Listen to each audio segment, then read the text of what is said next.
Ladies and gentlemen, this is Gamertag Radio. Welcome to Gamertag Radio, brand new episode. We haven't recorded live in a very, very long time. This is your host, Danny Peña, and if you hear the squeaky sound in the background, it's because that's Parris Lilly getting his special yellow chair, because you know what? This is the yellow chair show.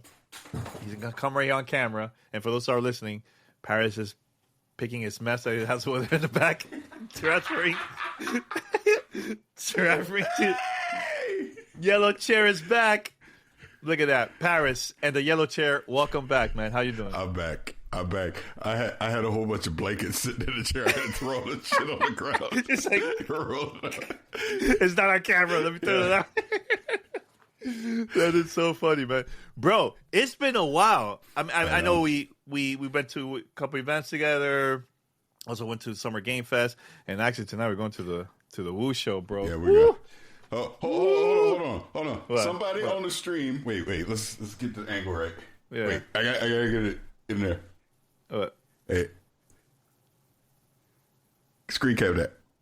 All right, there you go. There you go. Put it up. All right. So yeah, we're gonna check out the Woo tonight. That's gonna be fun. It's gonna be their final show. So yeah. But yeah, man, how you been? It's been a while, Parris. We already recorded. I mean, obviously, it's just been busy, man. I mean, real life, day job. I've been traveling for that, and then trying to squeeze in gaming stuff, and obviously we were at Summer Game Fest a couple weeks ago. All the events of that. It's just been busy, crazy busy. Busy. Yeah, and there's more stuff coming up that we're planning to record and talk about it too in the future. I think that's gonna be cool. But man, let me tell you, the past 3 months, maybe I could say, maybe 4, it was like nonstop travel, nonstop events here locally in LA, and also we've been getting a lot of content also to like preview at home. Like it was just a lot, So I'm thankful that we're back here and talk about it. So a couple of things I want to talk with you, Parris. One is Nintendo Switch 2. We've been playing it now for the past couple of weeks. Look, we couldn't even review it because it was during Summer Game Fest, and we couldn't even talk about it. It was just like it was a lot going on. But now that we've been playing it now for like the past couple of weeks, I think it's like the right time for us to talk about it. So not only that, there's some announcements from Xbox too that has been the talk for the past couple of days. Sarah Bond did a video too, talked about what's coming up for the future of Xbox. People calling it third party. I don't see that happen. I see this as like a bigger thing. But we'll talk about that in a few minutes, man. So let's start with Nintendo Switch. Parris, you good with that? Nintendo Switch. Let's do it, man. All right. But before we start talking about Nintendo Switch 2, head over to gamertagradio.com. Listen to our past episodes. Also, you can find us on any podcast app. Just search for Gamertag Radio. We're there. Subscribe. Parris is laughing. Don't know why. You can subscribe and share the contents. Let people know everything about GTR. And the more support we get from everybody, the more people will discover us. So make sure to show us some love in different ways, man. All right. If you would like to be part of our family discussion, here's how you can contact us. All right. So we're back here. Shout out to everybody who's listening and also watching here live on Twitch, Twitter, X, YouTube, and other places, man. All right. So, Parris, Nintendo Switch 2, man. First of all, I want to ask you how many games you have in your device, because I could also talk about mine. You ask you an exact number because obviously I brought over all my Switch 1 games, but Switch 2, I have Mario Kart, obviously. I picked up Cyberpunk, and I upgraded both Breath of the Wild and Tears of the Kingdom to the Switch 2 versions because I did the Nintendo Online expansion pack. Dabbled around a little bit in the some of the GameCube stuff, like again Zelda theme. So I checked out Link's Awakening, but that's it. Other than just my old Switch 1 games. Ironically enough, my son has been playing on it a lot, and he's been playing a lot. Like he just now discovered Mario Wonder, so he's been playing a lot of Mario Wonder. Oh, really, nice! really That's cool. that. That's yeah, cool. yeah. That's cool. Yeah, I've been playing a lot of Mario Kart. I've been playing a lot of CD Projekt Red, Cyberpunk. Actually, Paris, I know I had an option to transfer all my data from the PC version, but I said, you know what? I'm going to start from scratch because I wanted to try something new. Just play on the Switch. I did that also for The Witcher 3 when it came out. Mm-hmm. For the original Switch, I just decided to play from the beginning. So once I finish that one, I'll go to the expansion. So, man, it's so impressive how good that game looks on the Switch too. It's impressive as hell. So I can see the potential of seeing games like Grand Theft Auto and like Red Dead, Forza, Halo. I can see bigger AAA games more than ever coming out to the Switch too now. So I could definitely see that. But I've been playing that. Yeah, go ahead. No, I'm sorry. Continue what you're saying. I'll jump in. I was going to say that also Yakuza 0, been playing that director's cut. I think that game has over 20-something minutes of extra content in it, like scenes that wasn't available of the original game. I've been playing that. I also been, checking out different games from like the original Switch to see how it looks. Some of them has a Nintendo Switch 2 edition, and some of them don't. But I wanted to test out like The Witcher 3. That's from the original Switch, and it plays great. Looks great. I tried Doom, didn't like it. I know I mentioned that earlier. And also all the Nintendo first-party games, like Zelda looks good. I also tried the Tetris 99 in there. I tried also Tetris Effect Connected. It's a lot. I've been having a great time playing the device, and I just love how fast the eShop is. Because if you go using the eShop of the original Switch, that takes forever just to load and just to navigate and find the games. This one is like super fast. I just love it, man. But I haven't tried handheld a lot because I haven't really been traveling like before. But I am planning to go to the Caribbean next month, and I'm going to take the Switch with me. So this will be my first time taking the Switch on a long trip, So the thing that I need to work on is buying a case for it. I just don't know which case I should get. Wow, Paris is just messing with the Switch in the back. I can hear it. That's the special effect with Paris. Nintendo Switch 2. No, but I'm loving this. I'm loving this device. Like, it feels premium. It feels good. Love the Pro controller, by the way, because I bought two. So you got the new Pro controller? Yeah, I bought two. I could use the original. The only problem with the original is I can't turn on the device with it. You could use any of the accessories. That is the only thing that it won't have those features to turn it on. You can't use the chat feature and all that. Oh, GameCube, yeah. But yeah, I bought one for me and also one for Ree. I went on a mission. I went to a couple of stores locally here, and I found a Pro controller. Not cheap, but hey, I know I'm going to be using it a lot.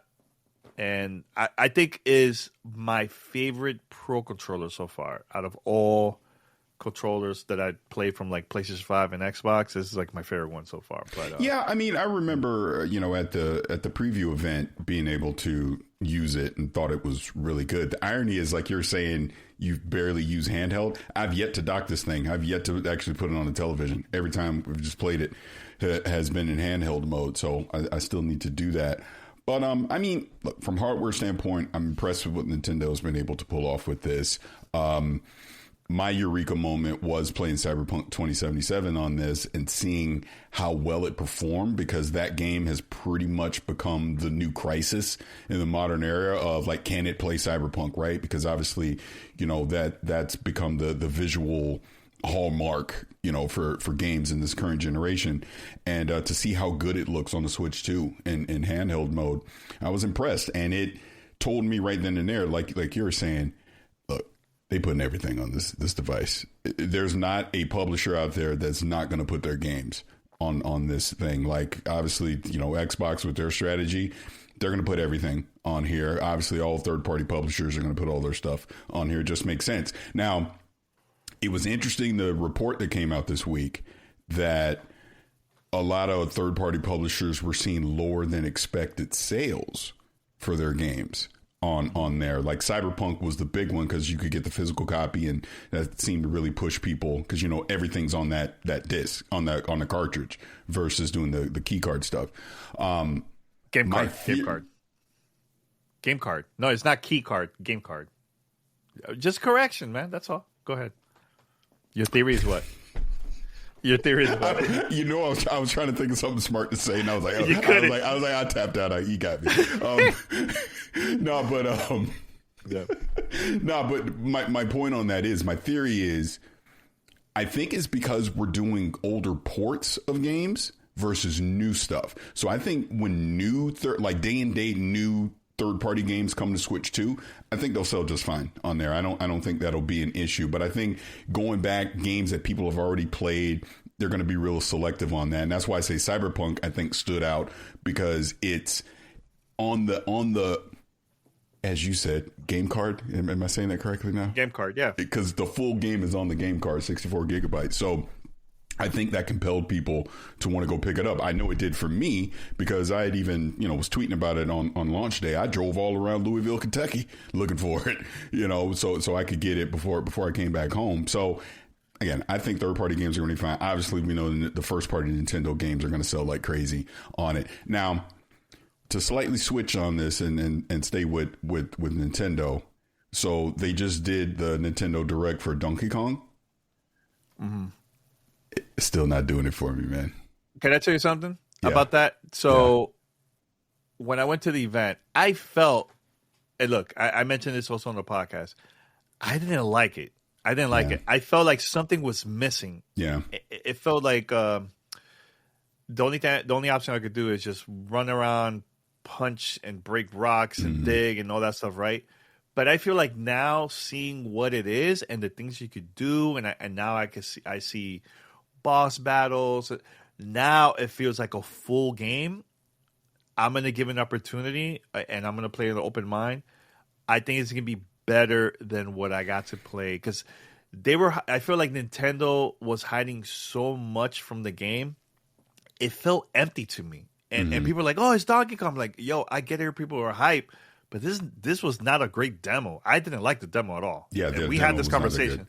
Yeah, but that presentation, the Direct, I'm like, okay, now I see they were trying to keep it as a surprise, but I felt like they should have used that for the Nintendo Direct and show a little bit more, hide a couple other things, but not everything. It wasn't, to me, that demo wasn't the greatest to me. You know what I'm saying? And there was other people that also I talked to that went to the event. They felt the same, like, yo, something is odd about that demo.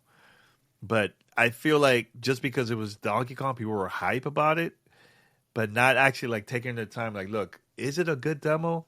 But I think I'm going to give it a chance now that I got to see the presentation. I think the presentation was great. It was dope. Which is fair. And like I said, I know there's going to be an audience for it. There's going to be people excited to go play it. I feel like I'm in the minority when it comes to not really feeling it like most people are. But it just, I think this isn't what I wanted from a new Donkey Kong game. I think it really just comes down to that. And then you couple in the fact, bro, there's so many games I'm trying to juggle and play right now. It's like I'm not going to force myself to go play this when it comes out at launch, when it's not something that is really appealing to me now. Maybe once it is out and, I hear more impressions of it, maybe that'll change my mind and, I'll pick it up down the road. But it's just not something I see me playing, at launch. I have to say this, though, and I know you talk about the sales, and I think there's a couple of factors to that I think people are not bringing up. The sales numbers compared to the original Switch is higher when it comes to like third party. Yeah. Mm-hmm. It's a bit higher. I also think that, and there's several reasons why. I think gaming right now is so expensive. Look, you buying a $450 console, maybe because you got Mario Kart, or maybe you just got the console and just playing like your original games.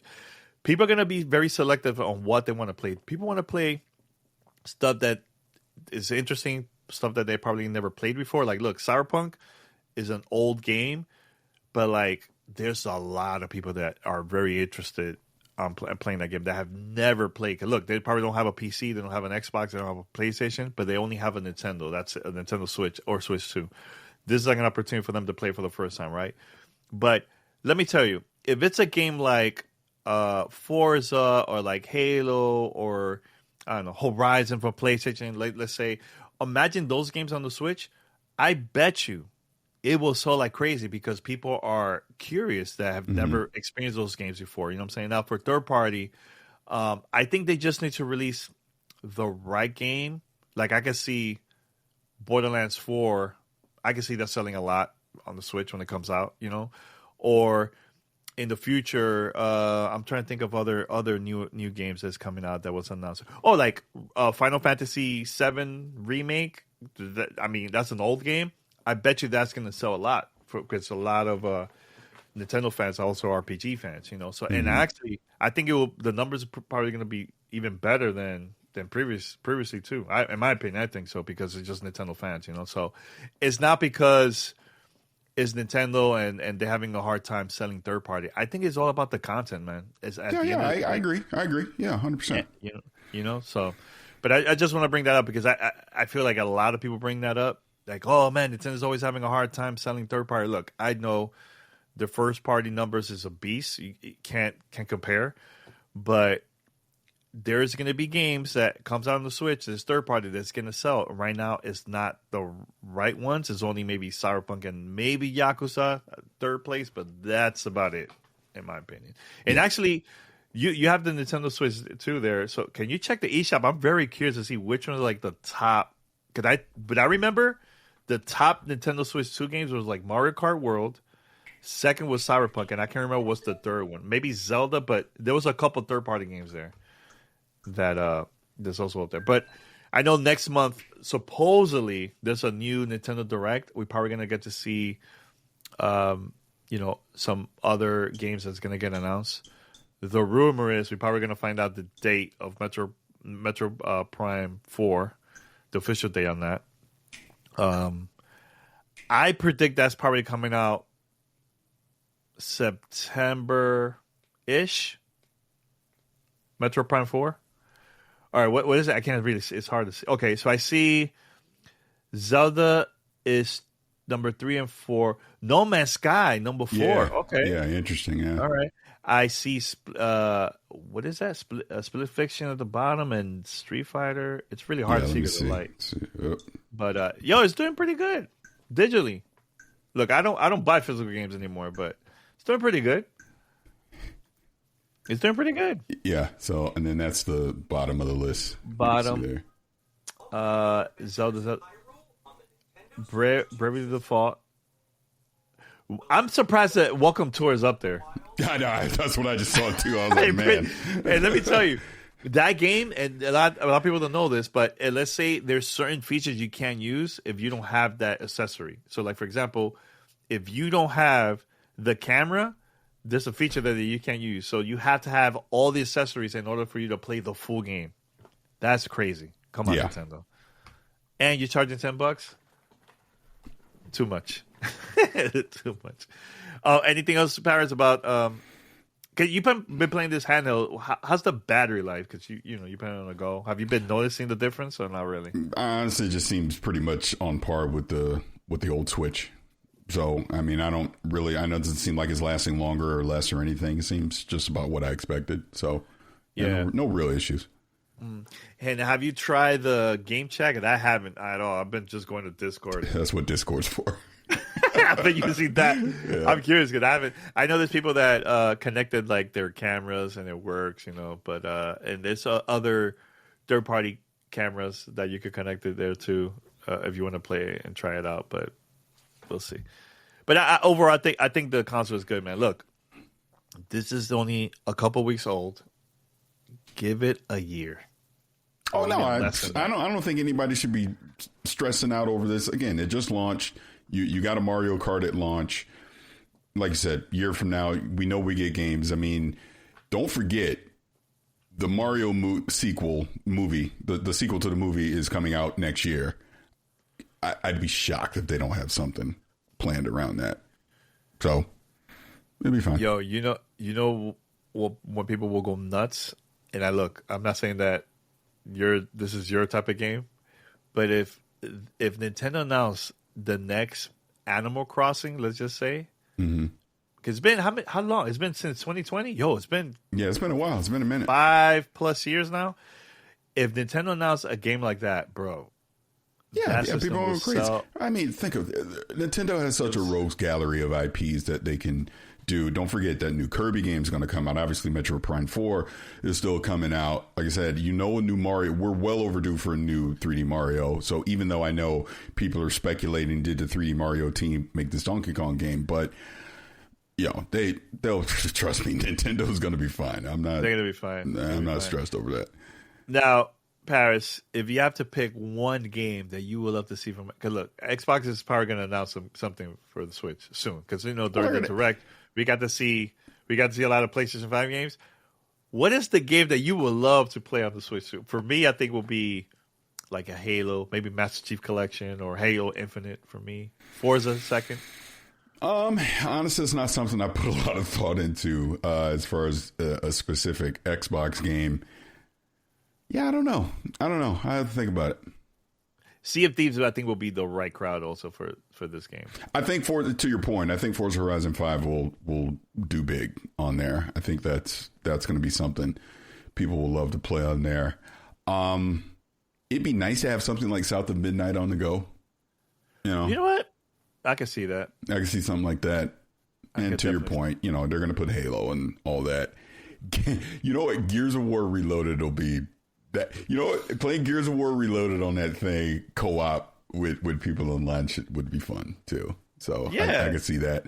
I mean, I would imagine they're putting the Outer Worlds again. They're gonna put everything on there. Everything that they got coming out. Oh, duh! I tell you exactly what would be great on there. And I don't know if they'll do this while it's in game preview, but Grounded 2. Oh yeah. Grounded 2 would be great on that.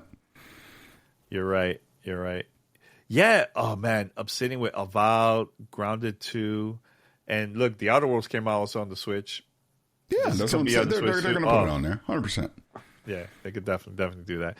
By the way, speaking about Gears, 'cause I know we talked about Gears. We're going to move on to the next topic here. So Parris and I, we got to play Gears Award Reloaded. I played first of all, I tried the handheld mode because Parris was telling me, yo, you need to check out the handheld, bro. Yeah. That handheld device. Ooh, I don't know. I never played the previous one, so I don't know what is the difference when it comes to like the design with holding it. But man, it felt good. It felt very light. It felt very light. I'm telling you right now, it's the grip. Like look at my dirty screen, but it's the grips, man. I mean, like I'm trying to pull this back so you can see. So yeah. Like I'm holding this is very flat. Like you got when you know this, obviously, it's like having the Xbox controller in your hands with this handheld. That's what it feels like. It's very comfortable to use, and not that this is bad. But that just improves it so much more. It makes it way more comfortable to hold and use for long periods of time. That's going to be honestly, in my opinion, that's going to be the big difference between the Ally X and the Xbox Ally X is going to be those grips. And obviously better processor and all that in it as well. But yeah, it was fun. It was fun to use. Yeah, I was playing this single player campaign for a while because look, a lot of people wanted to play the PlayStation 5 version, and a couple of people also tried out like the Xbox and I think PC. But once I was done, I was like, yo, Parris, what's up? You want to do co-op? So Parris went to the Xbox version. I went to the PS5 version, and we were sitting next to each other, and we were playing there for so long, so long, that the room got empty, and people came up to us from the PR team, like, hey guys, we have another session coming up. No, but remember what he said exactly. He was like, this is like a preview event. y'all got to go. Yeah, we have to leave. But flawless playing that, and it felt really good. The DualSense, the dual controller, whatever. Like it felt really, really, really good, man. Shooting and you only get that with certain games. That little feature. And it felt good, man. It felt really, really dope. Hey, it's like I said at the time, and I know I've said a couple other times since, but that's a 20-year-old game. And obviously they've made visual improvements and all that because, showing what it looked like in 2006 to what it looks like now is night and day. But when this does come out on PlayStation and eventually on Switch too, there's going to be an audience for it, because if that game came out today, like the Gears of War just came out today, I mean, people would jump on that immediately. The co-op stuff on is fun. The cover mechanics, the shooting, all still felt fun. I mean, is it a little dated? Yes, but not that much. Still felt great to play. A little bit. I mean, if you compare the first game to this, it's a huge difference of Paris. Like, background is a lot. You visually see a lot more. What? Listen to what I said. You said, is it dated? I'm not talking about the visuals. I'm talking First of about all, why are you pointing at me? Okay. I'm pointing at you. I'm pointing at you. Stop pointing at me, Dad. Yeah. No, the game looks good. The game looks good. Yeah. It's gonna be dope. And I think this is a great introduction before E-Day comes out. Of course. And there's going to be a lot of people strategic for that very reason. They know they're going to get a whole nother audience on PlayStation that's going to experience Gears for the first time. So you do this to introduce them to Gears, and then boom, next year, 20th anniversary, you launch E-Day. Yeah. So let's talk about this new video that Sarah Bond released a couple of days ago. Lot of discussion about this. Ready to play? No. You should. I have to search for it. You should. You should have had it prepared, ready to go. Just talk about it. I'm not gonna do that. No, but for real, like it talks about partnership with AMD and also the next generation of Xbox and so on. Like, it was a great video, and I'm glad that Sarah's out there now talking a lot more about this. There's gonna be different opinions from people, I know that, online, but I think it was great presentation and great messaging about what's next. And here's the thing, I think in gaming, it's good to change things around. It helps the industry to try out new things. We can't be doing the same thing over and over again. After a while, there's nothing innovative. Like, there's no competition. Like years back, I remember when Xbox started releasing games on the PC, and I think Quantum Break was the first one where you could play it on PC and Xbox version. And there was a lot of discussions about that at that time. But look, fast forward now. Look how common it is now of games from companies like Xbox and even PlayStation now releasing on PC. Not day to date, but is out there a year later or a couple months later. I think the only one that they've done that was Helldivers from PlayStation. And it was a huge success for the company, So, like, it all started with Xbox back in the days. And I'm even going to take it even further, Paris. The 360 era, it was Shadowrun was the first one, I believe. Remember that? Dreamcast Network. We did the whole thing, yeah. Yep. So Shadowrun was the first one where there were you could crossplay with PC gamers and console gamers, and the game wasn't well received, but it was very different when it came out at that time, and it took a while for them to actually make that change, So I'm excited for the future. I think it's going to be really dope to play Xbox games that I love and some that we're going to discover in the future this new on any device, especially now, like that we were talking about us traveling and doing stuff, and sometimes it's easy for me to play on my computer or handheld or my console. Now that I have the option to make a decision, like, where can I play, and I could take my progress of the game that I've been playing or reviewing or whatever, and continue that somewhere else, through the cloud, handheld, etc. It's easier. I don't see anything wrong with that. I feel like now there's more options more than ever on playing these games, and especially someone that can't afford a console, but they have a TV and they could just have a controller. They could play through the cloud until they have enough money to buy a console or PC in the future. I think it's a good thing. I don't see that as like a bad thing at all. And it's good to see change in the industry slowly. You get what I'm saying? So, but yeah, go ahead. Now, Danny. Yes. You said future. Are you just repeating Microsoft and Xbox marketing talking points? Are you just going along with what they tell you that you should be saying? Or are you using your own brain and your own logic and reason to see that, sure, they changed business strategy, but they're providing the player more options. At the end of the day, they're saying, look, we're going to stop trying to make you come to us to play our games. We're going to bring the games to you across a multitude of devices. We're going to provide services that takes your progress wherever you go. Crossplay, everything that you're talking about. Is that what you're saying? Is that what you're explaining here? I just want to be clear.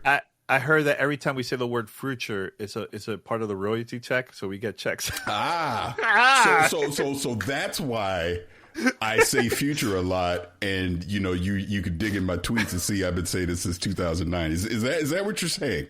I'm thinking. So I want to be clear here. Yeah. So being excited about something new and thinking it potentially could be the future direction of where gaming is headed, we are allowed to say that. We're allowed to say that. Is that what you're saying? Okay. I just want to be clear, because I've been told that is just repeating marketing talking points and not actual reality. I just want to be clear. I'm gonna say something, man. I'm gonna say something that, and this is the truth. This is the truth. I'm going way back in the days, in the early days. I'm talking about like Atari. No, Nintendo, Genesis era. I'm gonna go with that era, right? I remember buying a Nintendo, and my friend showed me his Sega Genesis, right? And I'm like, damn, man, I wish I have that console. At that time, we were not rich, Parris. Like, our parents, hey, you only could have one, and that's it. Maybe one game too. Like, those games back then, because I know people are now complaining about $80 and $90. Back then, it was like a wild, wild west. Everything was expensive back then. Yeah. Some were cheap, some was very expensive. There was no rules back in the days when it comes to that, right? And no YouTube. There was a couple magazines, all that stuff, but like, I had to be very picky on buying games. And what helped me also at that time was going to like a Blockbuster Video or like a local rental area where I could rent some games to the weekend and try it out and so on, right? But here's the thing, man. I couldn't afford getting a bunch of consoles back then. Now, people that are like, they can't afford buying a lot of consoles, now they have the option. What is the cheapest option for you to get into the game, Xbox games, let's just say? Now you have so many different ways to play it. Back then, we didn't have that. And I don't know why people are still stuck on the console. I just want to stay with my old era and my old way, and that's it. Bro, there's so many people that would love to play on their mobile device, on their handheld or whatever. Give the people the option. It's not you have to buy this and that's the only way you'll buy. Here's the thing. When we have conversation with developers a year ago, last year I think it was, when the business podcast was coming out, we were talking about the company going multi-platform. I remember every developer that we talked to, they said the same exact thing. We would love for our game that we worked for years to be in multiple devices. Now more people are going to get to play our game that we worked on. They love to see that. And look, guys, we could talk about multiple games that came out on a PlayStation 5 that the numbers is like compared to like how many consoles they sold worldwide. The numbers is not even up there like that, unless it's like a major game, like maybe God of War or something like that. But Ratchet & Clank, love that game. Returnal, my favorite PlayStation 5 games. Those numbers wasn't that high compared to the other ones. You know what I'm saying? So like, but I bet you when that game is going to come out in different devices, the numbers of people playing it is going to go higher and higher. So I see that as a good thing. And it's also great for the industry because now more people are going to work on these projects, port or whatever, and it's more jobs. I see it like that. I see more good than bad. I don't see the bad. Xbox making this decision. Now, do I agree 100% of Xbox doing with the messaging on that? No, of course not. But they're trying to do something new. Look. If their business strategy that they've been doing for like years is not working, why not change it up? Here's the thing: if there's no competition, if let's say Xbox goes out of business, let's just say, right? Then what? PlayStation going to be doing the same exact thing. Like, there's not going to be no competition. It reminds me of when 2K football, NFL 2K, and Madden was going at it. You remember that? It was going at it, and there was one year where 2K was like, you know what? Let's do this something that has never been done before. Let's sell this game for $20. Do you remember that? You know how terrified EA was? And let me add a little context to that. Yeah. NFL 2K5 was $19.99. 1999. And we're in and this was 2005. It is 20 years later. That is still the greatest football game ever made. So much so, and because of that price point, EA went back to the NFL, renegotiated, and made the license exclusive because they didn't want the competition. Yeah. Those are facts. You can go Google that and see for yourself. I'm not making that up. But continue, please. No, I just want to say that. Like, I feel like with all the discussion of like layoffs and this and, you know, execs doing stupid decisions also, we need to make a change, bro. We need to make a change. This whole let's keep it the old way, it's not working. Our numbers are not going up compared to like 2020. Everybody was home, so everybody was just buying everything back then, you know. Like, but after that, the number never went up.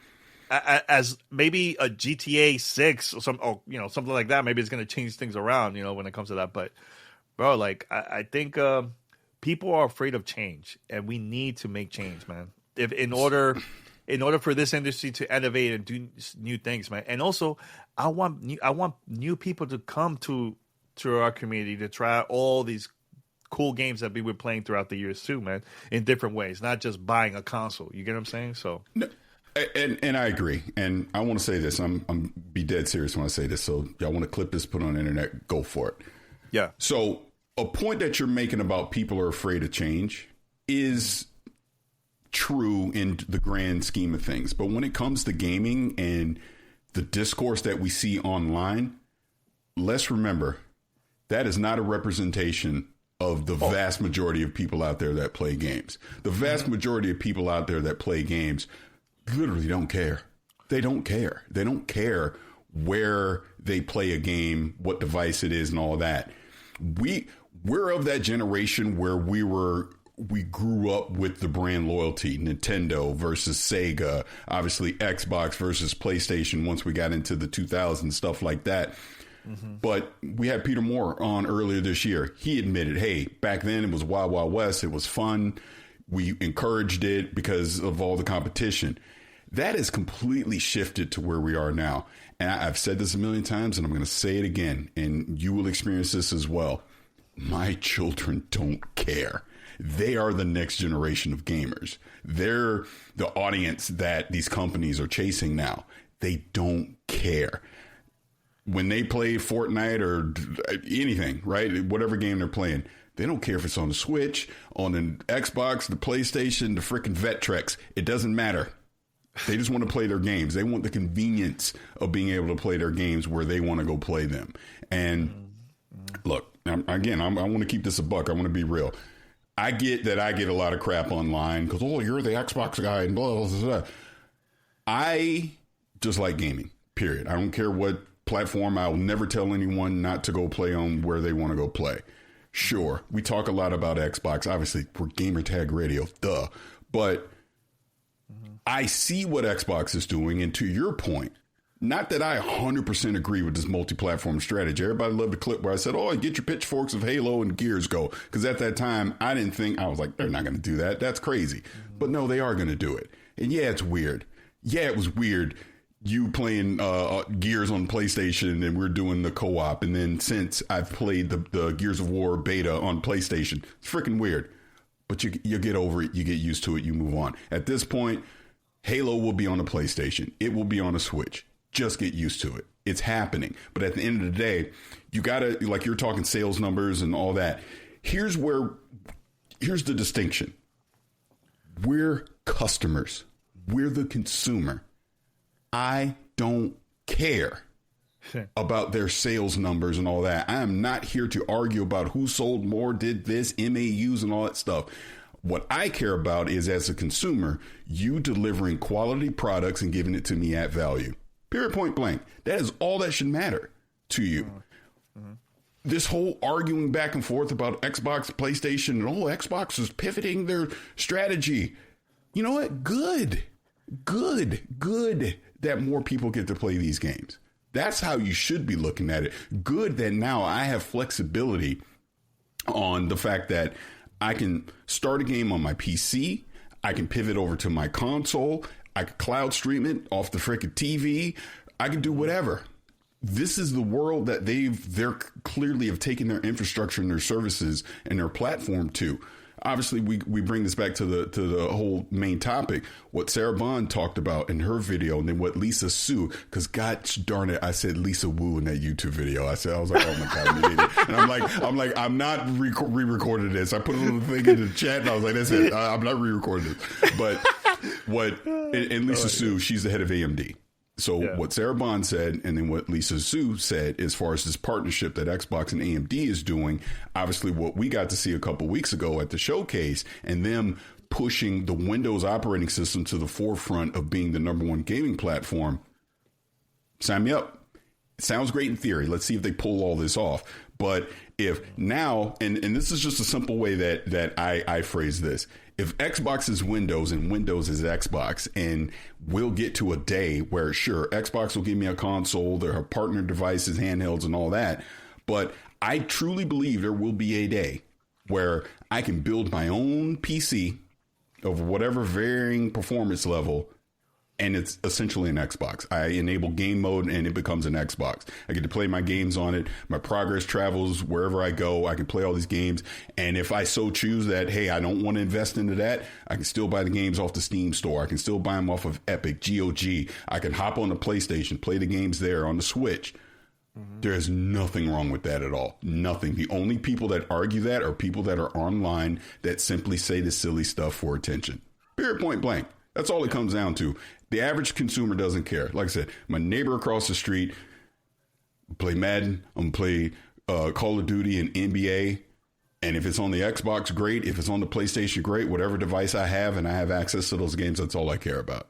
And that's all it comes down. And again, the value proposition of it. I don't like $80 games. I don't like the fact that GTA could be $100 and we'll still run out and go buy it. But at least we do have something like Game Pass. Regardless of what you might personally think of it, I think it's a great value. I've obviously been saying this for years, but here we are in 2025 and we're truly starting to see, damn, they got a lot of stuff on there, and it's only going to be more as we go into 2026 and beyond. So is Xbox perfect? Of course not. Do I agree with everything they do? Of course not. But I do see a lot of things that I do agree with. I do see a lot of future facing things that they're doing that I'm excited about.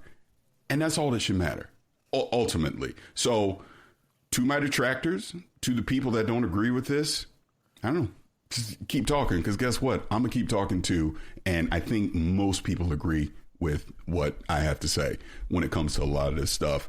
And the rest, I don't know. I don't know what to tell you. Go play where you want. That's all I can say, and enjoy it, because that's what it should be about.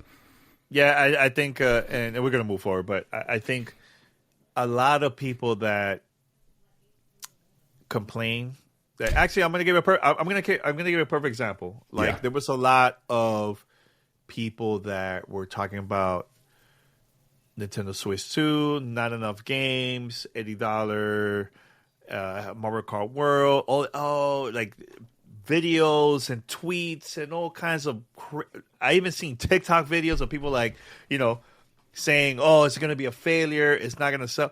Bro, look at the numbers. The numbers of people that actually bought a Nintendo Switch. Actually, look at the store. Midnight launch across the world. The line was ridiculous long. Like, it was long. People waited for hours to get the Nintendo Switch. Sometimes when we get to see opinions like that online, that's like 0.1% of the population of the consumer population that actually buy and play stuff.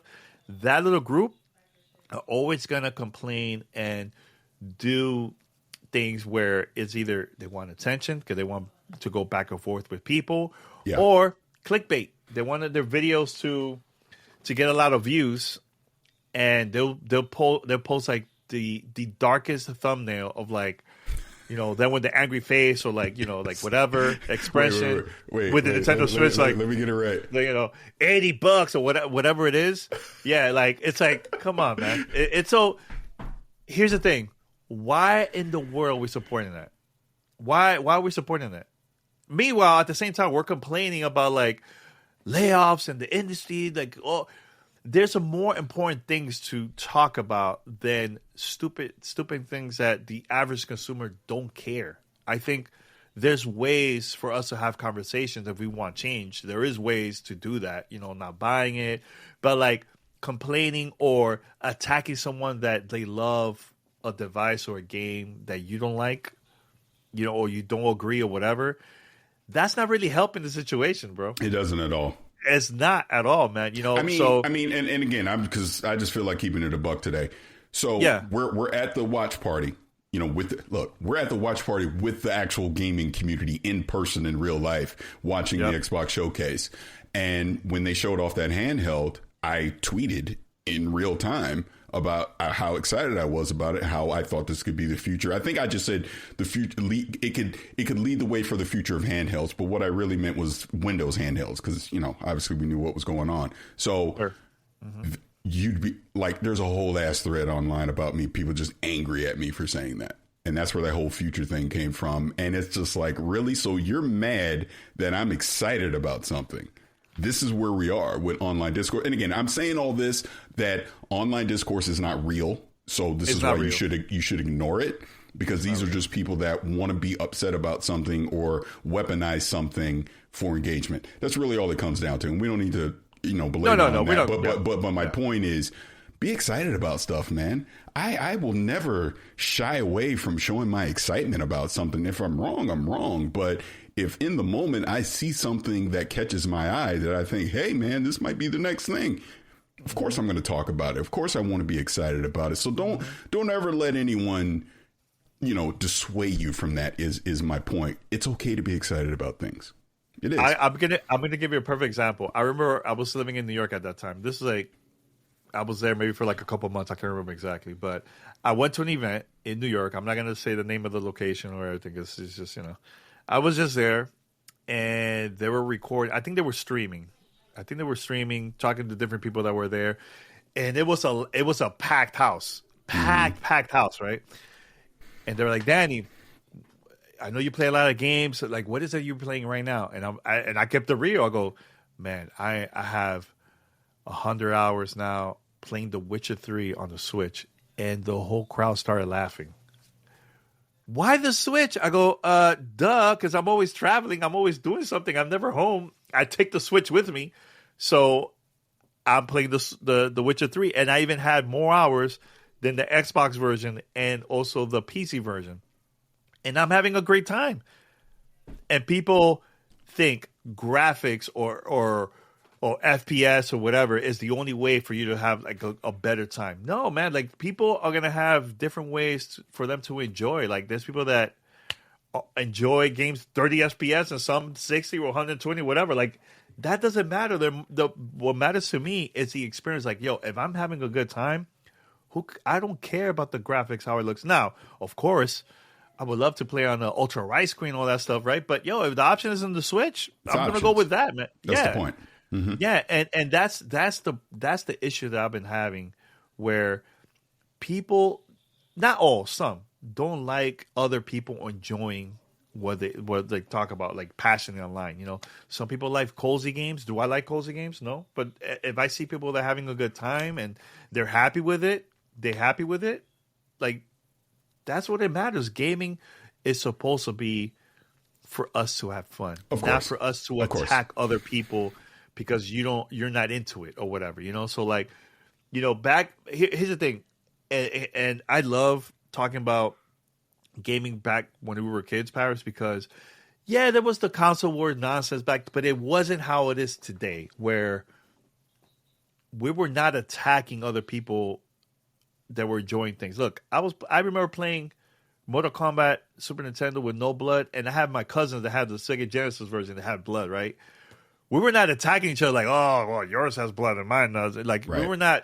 We were just like, we would compare like, oh, what's the difference? Like, but we would trade each other consoles because I had games that they didn't, and they had games that I didn't, and we were just like, hey, I'll lend you my console, my games, lend me yours. Like, even with neighbors, I would do that, you know, because at the same time, we just wanted to have a good time, man.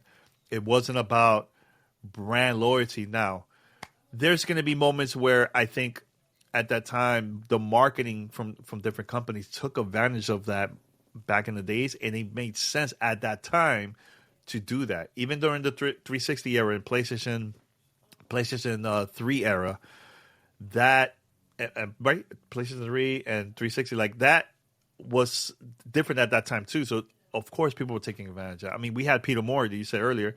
He talked about it on the show, you know, but he even said like, yo, it's a different Yes. time. It's not It's the just same. different. It's not the same. And we grew out of that, yo. A lot of us like, yo, we just want to play games. I could care less on what device I can be playing, man. You know what I'm saying? So like, I see what Xbox is doing, and I see the potential of that growing. And here's another thing too that a lot of people don't talk about. If the next console, which I know is going to happen, where we're going to get to put in there also a Steam app, I could also play PlayStation games on an Xbox device. Bro, do you think PlayStation is going to say no to that? They're going to say, hell yeah, we want more players to try our games. I've said that from the You jump. know, like, PlayStation, why would PlayStation care about a cut? Like, because you own the game. So it's a game that I have. It is a Windows device that you already are allowing to be played. So it has Xbox branding on it. Now we're going to jump through a bunch of hoops and lawsuits or whatever crazy stuff they would have to do to try and block it. That would make no sense to me. If it's playable, it's just playable as far as I see. And again, it's a bit. Look, you got to separate fandom from business. Business wise, they're trying to grow. They're trying to make money. Period. The more money you make, the more your investors and your stockholders are happy. You continue doing what you're doing. Fandom is the ones, well, no, I can't play on that. Why? I mean, seriously, I would pose that question to anyone. Anyone that would be upset if Spider-Man 2 was playable on whatever this next Xbox is, if it's a Windows device, why would that upset you? Seriously. Mm-hmm. Just ask yourself that question. Why would that bother you so much? And then I think when you get to the answer, you'll realize how ridiculous that is. Yeah. But it's funny. I remember we were at Summer Game Fest last year, and we saw Horizon, the Lego game. Look, we're going to have different opinions about the game. Yeah. And I remember seeing the Switch logo, and I'm like, huh. I remember those same people that were talking about, oh, Xbox going third party. Yo, PlayStation's experimenting. Now, in my opinion, was it the right game for the sales numbers to go like crazy high? Who knows what happened behind the scenes? But that to me was a test. The PlayStation is testing the waters for other games in the future that is going to be on the Switch too, and potentially, who knows, maybe Xbox. Who knows? I think they're testing the waters, man. Because at the end of the day, they want to expand. They want numbers to grow. They can't just rely on just one device anymore. It's not like that anymore, man. The more, the better. That's how I see it. Think of it as like Netflix. I remember when Netflix first launched, Paris, as a streaming device, a streaming app. I remember it was on Xbox for an exclusive for a year before it went to other consoles. Imagine if Netflix decided, oh no, this is only an Xbox app, an Xbox exclusive, and nowhere else. Do you think Netflix will be how it is today? No, of course not. That would be stupid for them to decide like, hey, let's make this exclusive and that's it. No, you have to expand. The more you expand, the better it is for the company, man. The better for you. You know, like better for the consumer. Because now you have options like where to watch or where to play these games. You know, watching movies and so on. But yeah, what were you going to say, Paris? I don't even remember at this point, but no, everything you're saying is spot on, and that's just the whole point of I think what we're talking about. You know, getting back to the main topic of this. Yeah, I'm really looking forward to seeing what this expanded partnership with AMD and Xbox is going to be. The thing that excites me the most is essentially making whatever this next Xbox is, Windows. So like I said before, any device running Windows can play all this stuff and the open platform side of it. And the biggest part of this is backwards compatibility. The fact that they're committing to backwards compatibility, and it sounds like, and we'll see how this plays out, you're going to play your legacy Xbox games on Windows, like essentially on your PC. That's going to happen. And if they unlock that, hey, who's mad at that? Who's upset at that? Because look, like it or not, I understand, how much people covet physical media. There's definitely still a sector of the audience that it matters to. I get it. Totally get it. But the reality is everything's going to digital libraries and all that. So if I can basically take my digital library across multiple devices and these games are playable, that's a win. And like I said, it's not just Xbox. The fact that Microsoft is pushing for these open platforms now so that, sure, they won't make 100% of the money if you buy the game off of Steam, but they're allowing Steam to be on their devices. So if I want to play my games from Steam, I can do that. I want to play them from Epic, I can do that. That's a win to me. That's not, as a consumer, as a gamer, that's just good. I have more flexibility, more options on where I want to buy and play my games. Because again, having multiple digital stores available to me across these devices, I mean, look, we know Steam's always doing sales. Like, I don't have to just buy it from Xbox. I can go buy, it's on sale over here, I'm going to go get it over here and play it there. You know what I mean? So let's see if they pull it off. I mean, this is all in theory and this is all in concept. They still need to execute, And Agreed. If they can execute this and they get it right, I look forward to it. Obviously, we'll get this, let's say the full name, the Asus ROG. Wait, oh my God, I'm effing it up already. The Asus ROG Xbox Ally. Wait, did people were making fun of our video where I think we call it ROG? I think that's that's what I mean. People call it a different thing. I don't even say ROG. I just say ROG. You know what I mean? I don't. Yeah. It stands for Republic of Gamers. That's the Asus thing. But the whole point is that handheld's going to come out later this year. The updates they're doing to Windows will be exclusive to that for this year because talking to the engineers at the showcase, they want to make sure they get this right before they expand it to multiple devices. So eventually, your old Ally, you're going to be able to update Windows on that, the Legion Go, MSI Claw, stuff like that. And then, like I said, eventually, you're just going to be able, like you can do Steam OS right now. I can just install Steam OS on whatever device I want, and it's essentially a Steam Deck. I think that happens with Windows, where I can just install Windows on whatever I want. Now it's an Xbox. I think that happens. I feel like the name is too long. It is, but it's a partner device. So I know. Asus wants their branding in it, obviously, so they're going to call it that. But think about it. When Lenovo comes out with theirs, it's going to be called the Lenovo Legion Go S Xbox or something, right? It's like that's what we're going to call it. It reminded me of like those gamer tags back then. XX, your name XX. Yeah. It's like it's long, man. It's funny. Look, for those who are watching or listening, what is it? How you call that device yourself? Because I feel like everybody has like a different way to call it. Some call it Rogue X, X Alley. Like it's all over the over the place. Look, I just call it the Xbox handheld for now because it's too long for me. I don't know. I agree. Anything else, Parris, before we wrap it up? No, I think that's it. Excited for Wu-Tang tonight. Woo! I've never seen them in person. Really? This is like my third time seeing them together. Actually, and I talked about this. My first Wu-Tang show, I had to fly somewhere. I found it the other day. My first show that I went for Wu-Tang, ODB, 1994. I think his album just came out in Miami. And also got to see Method Man, Capadonna. I seen, you know who I would love to see live that I've never seen him live? Jizza. I would love to. I've seen Raekwon multiple times. Yeah. So it's be dope. And for those who are going to the show today or any other time, because they're still going to be performing all the way to like next month, and I believe they're also going to Vancouver and Montreal after this tour from the U.S. The teaser of the new Wu-Tang Rise of the Deceiver is going to be playing there too. We worked on that. Make sure to check it out. Parris, I can't wait for you to watch it. Big screen. Yeah, it's going to be fun. It's going to be fun. I seen videos of of the shows. I think they were on San Diego last night. They were right there by your area. So, but you're gonna come over here to LA to watch it. That's gonna be cool. Now, what is the one song you can't wait to see it live? One song performance from the Wu that you're like, yo, that's my jam.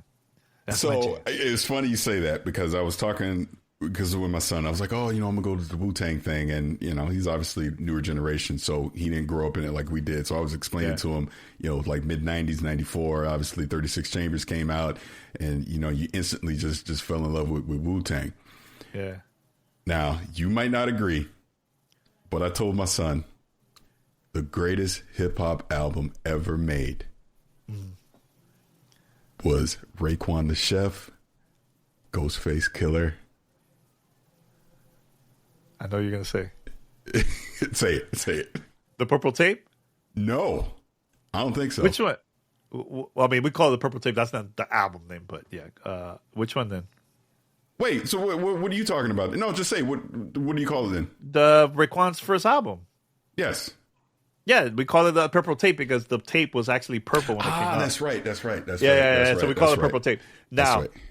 I love that album, but Supreme Clientele from Ghostface. Oh, heat. Yo, it's up there, It's up there. But now are they going to play stuff from that at this? No, concert? they are. They're playing. They're performing. So I don't want to ruin it, but I know that they're doing first album and individual songs.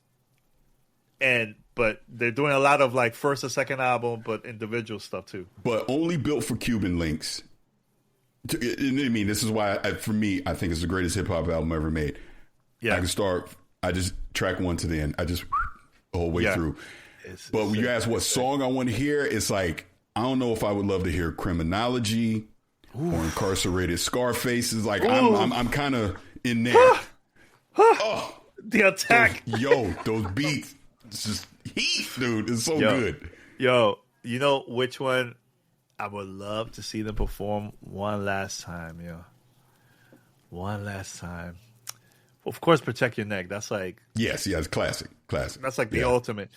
But, what was the first single from the Wu-Tang Forever? Triumph? Yes, Triumph is good. Yes. Really like Triumph.